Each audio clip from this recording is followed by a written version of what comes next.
Well, hello everybody. It's Reverend Karin Wilson here for another after lunch special. I see people are starting to come in and I'm super excited about what we're going to be talking about today and who our guest is. It's going to be a really uplifting, amazing experience. I'm confident that everybody is going to see things in a brand new way with a new energy and a new commitment to both diversity and inclusion. This is going to be such a special event.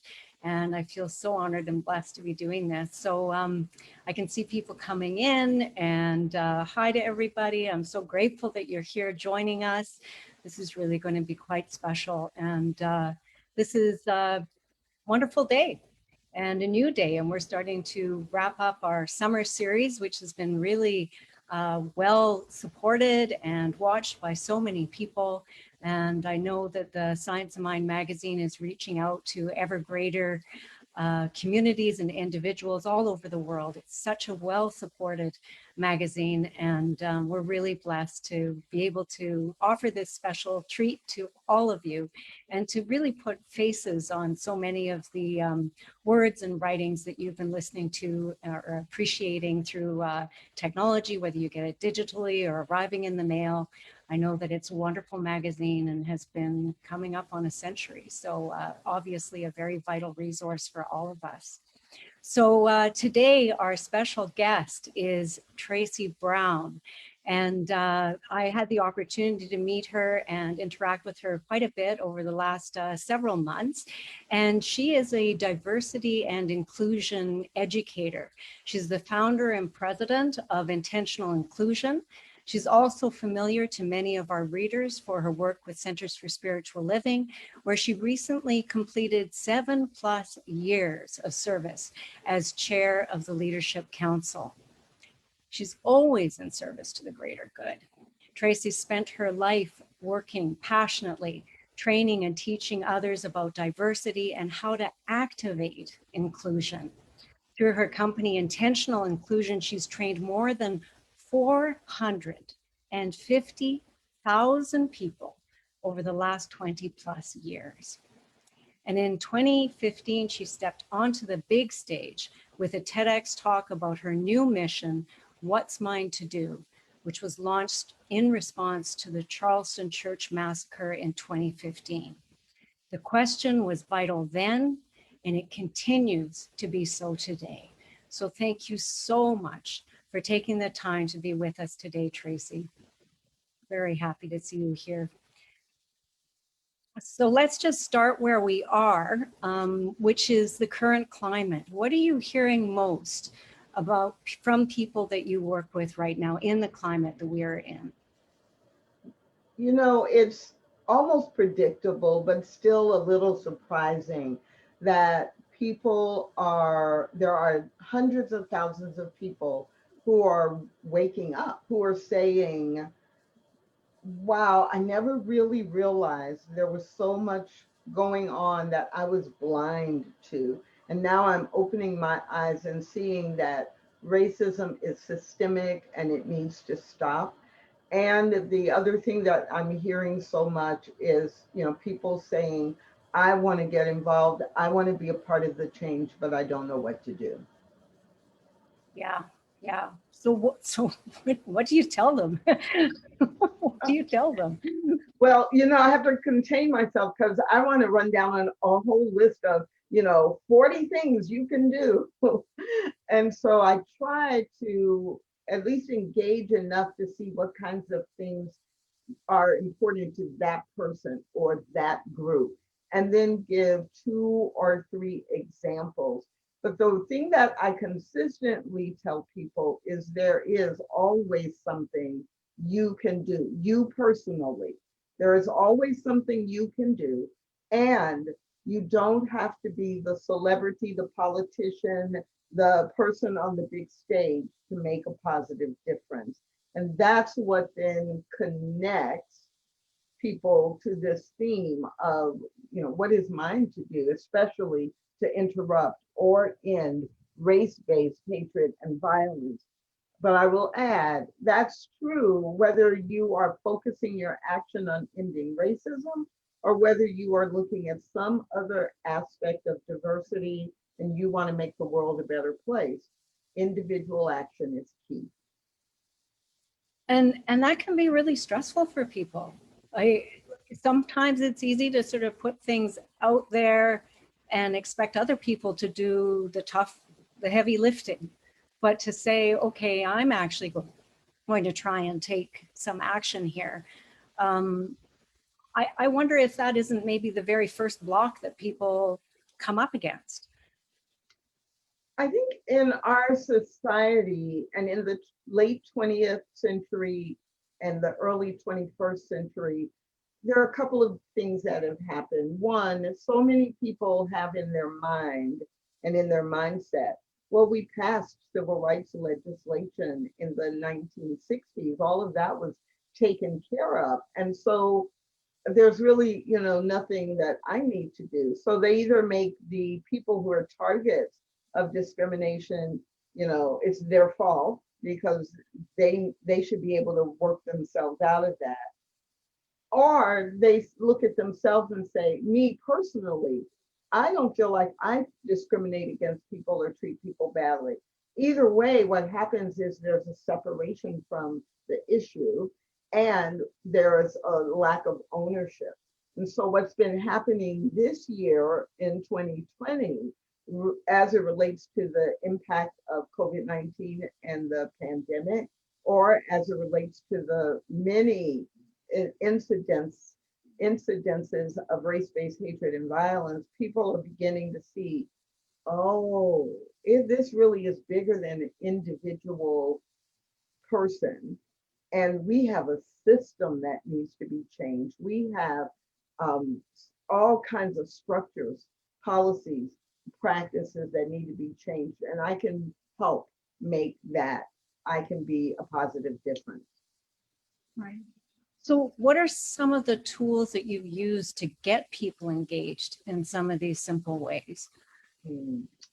So, there is the piece that I encourage everyone to look at what they do and what they enjoy doing in their lives and try to make a difference there. So if I love to play golf or tennis, then am I aware of people who play golf or tennis or influence that industry or that profession or that in that industry, that walk of life, so that it becomes real to you. If you work in healthcare, then read and learn about and look for opportunities to make a difference in healthcare.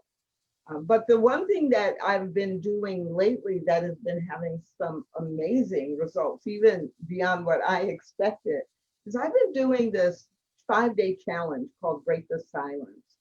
And mainly that came because people kept saying, I want to talk about this. I want to speak up against racism, but I don't even know what to say. So I've just been silent. So the Break the Silence challenge, I get people together and we spend 5 days, and every day there's information, there's a challenge or an assignment to make it personal and to build confidence and competence. And then at the end of 5 days, we do a bonus day where everybody comes together and talks about what they've learned and what insights they have and what they will do going forward.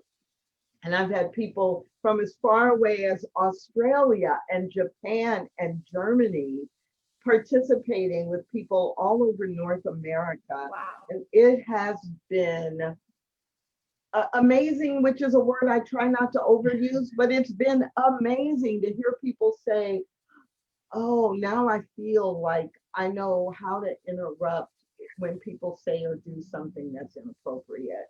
And I don't have to beat them up. I don't have to be in judgment. I can be a coach. I can be an educator. And I can hold a firm line to help educate people about what is acceptable and what's not. That really does sound amazing. And I love that, competence and confidence, those two things I think are really critical.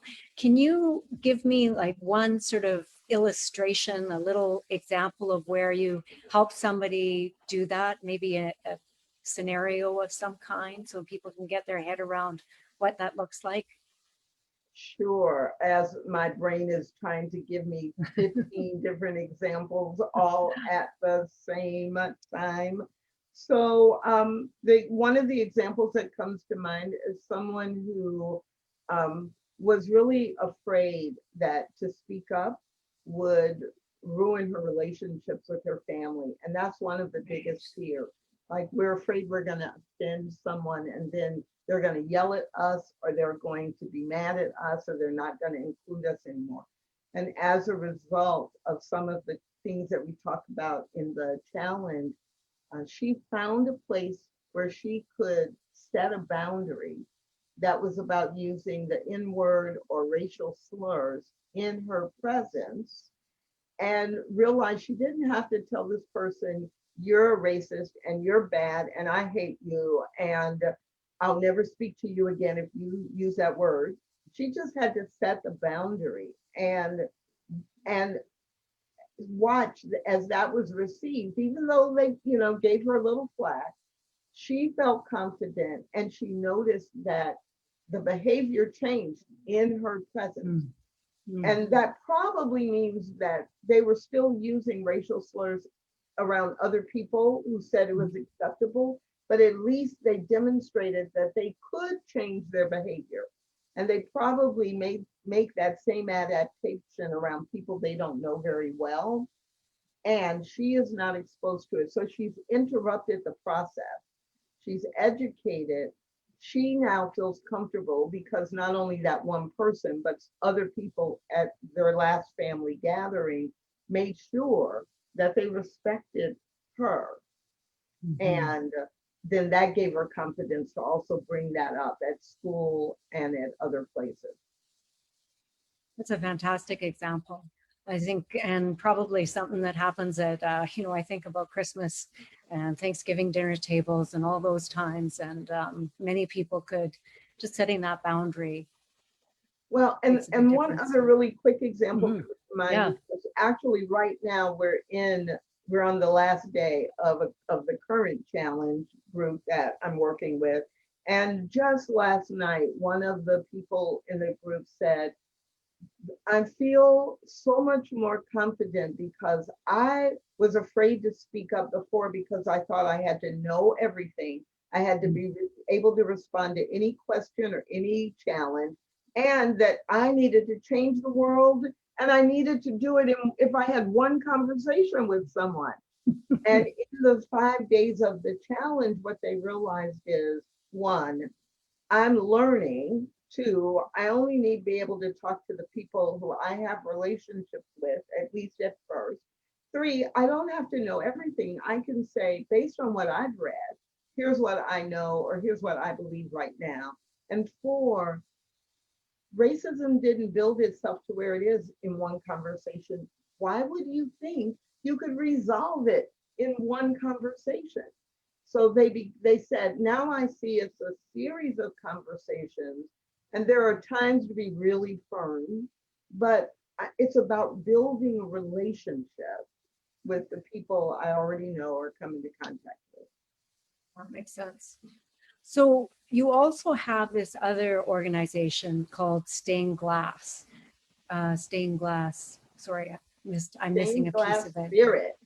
Thank you. Thank you. That's so obvious. Because I was trying to figure out the intersection, right? I want you to illustrate a little bit about the intersection with spirituality, because I feel like that's, we always have this debate about social justice issues and where is spirituality within social justice issues. And it seems we're making that movement from all about me to moving into a space of all about we, that there's a bigger idea that's emerging from this. So do you want to speak to that in some way? Because I know you're very well-respected licensed practitioner as well, and your knowledge is very precious to us.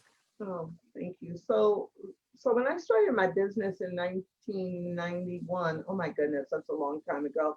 I got really clear through a process I was going through that really this was my ministry, even though my church, right, was going to be in corporate environments. So from the very beginning, I really understood that my mission to get people to build cross-cultural bridges in all aspects of culture was about helping people see the God, see the spiritual truth of everyone they came into contact with, and to live this this idea of, you know, treat your neighbor the way you would want to be treated, the golden rule, or, you know, etc. That whole thing.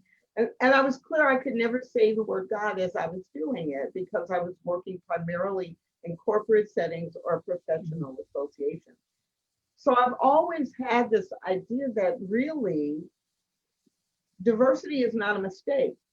The creator created diversity. It is a divine idea manifest in physical form. And my ministry is helping people get beyond whatever human barriers we have created that make us forget that. But in 2009, I really started working specifically with churches and spiritual communities under this banner or brand, Stained Glass Spirit. And it is about making the spiritual connection that all life is sacred, all life is valued. Every human being has been created by design to represent all of these different ways we show up. And that when we do that, we are truly representing the CSL vision of creating a world that works for everyone. So for me, it's a very spiritual thing that when we are doing diversity work and acknowledging that people are different from us, but they are equally valuable in our lives and in the world, we are then representing love. We are representing the spiritual qualities of harmony and unity. And that's our job. That's what we are here to do. That's so beautifully put. And I love the stained glass imagery. I think that all those colors speak to what the essence is of each and every one of us. So it's really wonderful. Right. And if you imagine when you have that stained glass window and the light shines through it, and it's just so beautiful. So I often say in our spiritual community, that's the level of joy, harmony, beauty, art that we want to see when we bring all the different kinds of people together based on race, sexual orientation, past religious experience, age, profession, all of geography, language. When we can bring all different kinds of people together, it's spirit that is like the leading in a stained glass window, bringing everybody together, holding everybody together. And the end result is so beautiful and unique. And you wouldn't have that if you were missing any one of those groups. Wonderful. So one thing, I'm hoping that you can offer up one thing that somebody might be able to do today to take that first tiny little step towards that diversity that you so beautifully expressed, like embracing that. I am smiling because, especially knowing that the viewers and the readers of Science of Mind magazine who are watching this or who will watch it later are all about having their life represent spiritual living. And so the one thing that I would ask people to remember is that spirit did not make a mistake in creating all of the ways we are different from one another. And then number two, in action, the most important thing to do is to commit to learning about people who are different from you and to build relationships with them. So that whether that's one-on-one or whether that's learning about the cultural norms of another group, just so you can be aware of all the different ways the face of God expresses itself in our world today. That's what you can do. You've moved me to tears, Tracy. It seems to happen every time I hear you. I am so grateful for this time together. I know so many people are probably feeling the same way that I am, because I know I'm not that unique. So thank you again. And I'm going to just let everybody know your background again, that you're the founder and president of International Inclusion. And if you'd like to know more about Tracy's work, you can visit her website, tracybrown.com. It's got all the different programs that she's involved in, whether they're spiritual or corporate. You can tap into that. It's got links to her Facebook group if that's something that interests you. And I know that whatever comes next is going to be absolutely perfect. So thank you again for all the time. We will be back again next week with another after lunch special. Keep this time on your calendar because it's a valuable time, and let people know about it, because even if they weren't here for this time, they can go back and have a look on the Facebook and still hear what Tracy had to say. So share it, do whatever you can to help spread the message about our amazing community. Thank you so much. Blessings, everyone.